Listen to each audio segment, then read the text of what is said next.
भारतासाठी होर्मुझ खुली होणार ही बातमी तर तुम्ही ऐकलीच असेल।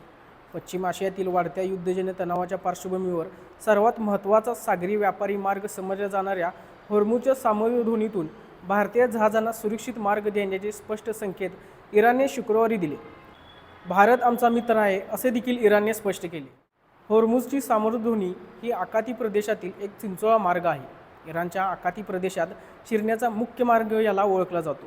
इथल्या निसर्गरम्य होर्मुझ या बेटावरून त्याला होर्मुझची सामोध्वनी असे नाव पडले आहे। हा जगातला सर्वात महत्त्वाचा शिपिंग रूट म्हणजे जहाजांच्यासाठी असलेला मार्ग आहे। बघायला गेलं तर हा मार्ग खूप लहान आहे, म्हणजेच केवढा तर 96 मैल म्हणजेच 154 किलोमीटर लांब इतका आहे। जर मोजमाप काढायचं झालं तर मुंबई ते पुणे हे अंतर 152 किलोमीटरचं आहे। सगळ्या चिंचोळ्या भागांमध्ये हा मार्ग 21 मैल इतका आहे, म्हणजेच 33 किलोमीटर इतका रुंद आहे। हा मार्ग चिंचोळा लहानसा असला तरी जगातले सगळे तेलाची जहाजे जाऊ शकतील इतपत तो खोलसुद्धा आहे। मिडल ईस्ट म्हणजेच मध्य पूर्व देशातील सगळेच तेल आणि गॅस उत्पादक त्यांचे ग्राहकसुद्धा या मार्गाचा अवलंब करतात।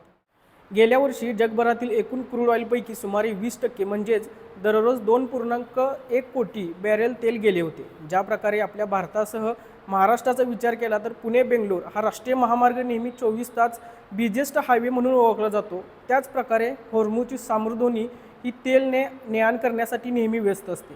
होर्मुझची सामोध्वनी ही गल्फ भागातल्या तेल निर्यातदारांसाठी खूप महत्त्वाची आहे, कारण या देशांची संपूर्ण अर्थव्यवस्था तेल आणि गॅसवरती अवलंबून आहे। इराण देखील याच सामोध्वनीवर तेल निर्यात करत असतो। हा मार्ग जर बंद झाला तर याचा सर्व जगाला तोटा सहन करावा लागणार आहे। यामुळे पेट्रोल डिझेलचे दर गगनाला भिडतील असा अंदाज व्यक्त केला जातो।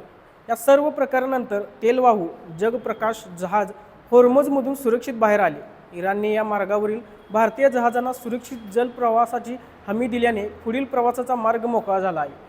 यापूर्वी भारताने एक तेलवाहू जहाज सुरक्षितपणे मुंबईच्या किनारपट्टीवर आणले होते आणि आता जगप्रवासच्या सुटकेमुळे भारताच्या प्रयत्नांना मोठे यश मिळाल्याचे दिसून येत आहे। अशाच नवनवीन आणि इंटरेस्टिंग व्हिडिओसाठी तरुण भारतच्या यूट्यूब, इंस्टाग्राम, फेसबुकला फॉलो करायला विसरू नका।